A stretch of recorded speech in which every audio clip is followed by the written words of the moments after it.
American president Donald Trump രണ്ടാമതും അധികാരമേറ്റ ശേഷമുള്ള തന്റെ ആദ്യ യു.എസ്. കോൺഗ്രസ്സിലെ സ്റ്റേറ്റ് ഓഫ് യൂണിയൻ അഥവാ എസ്.ഒ.ടി.യു. പ്രസംഗത്തിൽ വീണ്ടും ഇറാനെ ലക്ഷ്യമിട്ട് വിഷം തുപ്പുന്ന പരാമർശങ്ങൾ നടത്തിയിരിക്കുകയാണ്.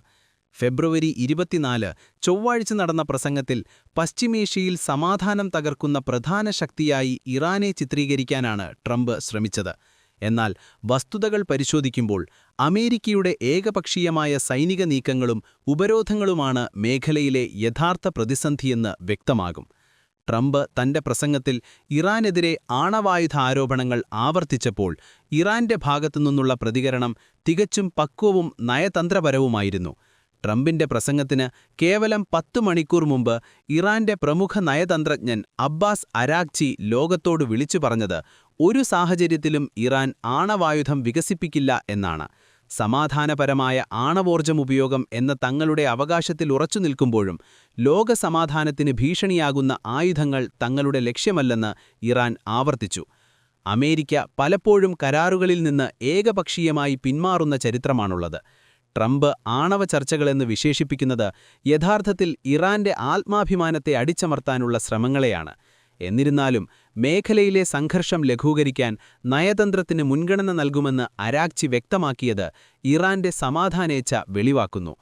ഇറാന്റെ നാവകേന്ദ്രങ്ങളായ നതാൻസ്, ഫോർഡോ, ഇസ്ഫഹാൻ എന്നിവിടങ്ങളിൽ അമേരിക്ക നടത്തിയ ഓപ്പറേഷൻ മിഡ്നൈറ്റ് ഹാമർ എന്ന സൈനിക ആക്രമണത്തെ ട്രംപ് തന്റെ പ്രസംഗത്തിൽ വീരകൃത്യമായി വാഴ്ത്തി.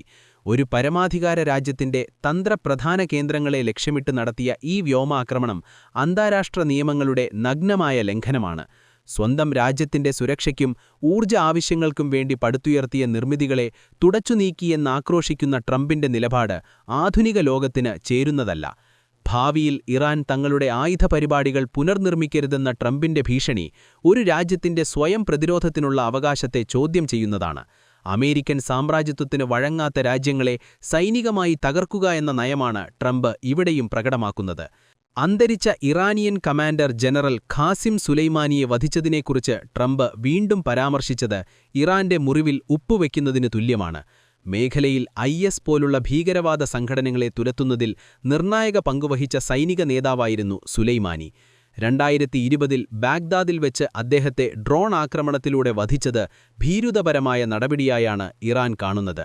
സുലൈമാനിയെ ഭീകരതയുടെ വക്താവ് എന്ന് വിശേഷിപ്പിക്കാൻ ശ്രമിക്കുന്ന ട്രംപ് അദ്ദേഹം മേഖലയിലെ ജനങ്ങൾക്ക് നൽകിയ സുരക്ഷയും സ്ഥിരതയും വിസ്മരിക്കുകയാണ്. ഇറാന്റെ കരുത്തായിരുന്ന ഒരു ജനറലിനെ ചതിയിലൂടെ കൊലപ്പെടുത്തിയിട്ടും ഇറാന്റെ പോരാട്ടവീര്യം തകർക്കാൻ അമേരിക്കയ്ക്ക് സാധിച്ചിട്ടില്ല എന്നതാണ് യാഥാർത്ഥ്യം. ഇറാനിൽ നടന്ന പ്രതിഷേധങ്ങൾക്കിടയിൽ 32,000 പേർ കൊല്ലപ്പെട്ടു എന്ന ട്രംപിന്റെ അവകാശവാദം തികച്ചും അതിശയോക്തിപരവും തെളിവുകളില്ലാത്തതുമാണ്.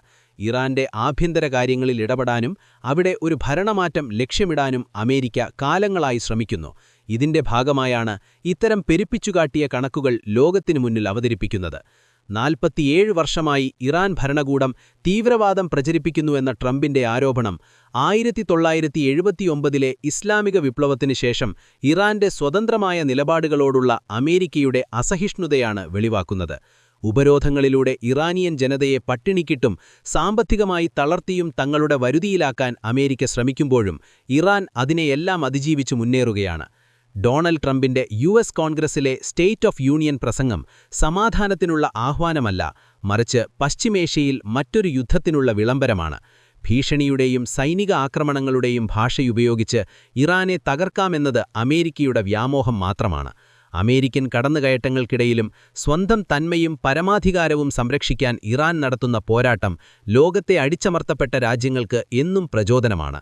സമാധാനമാണ് തങ്ങളുടെ ലക്ഷ്യമെന്നാവർത്തിച്ചു വരുമ്പോഴും ഏതൊരു ആക്രമണത്തെയും പ്രതിരോധിക്കാൻ സജ്ജമാണ് ഇറാൻ എന്ന സന്ദേശമാണ് ഈ സംഭവവികാസങ്ങൾ നൽകുന്നത്.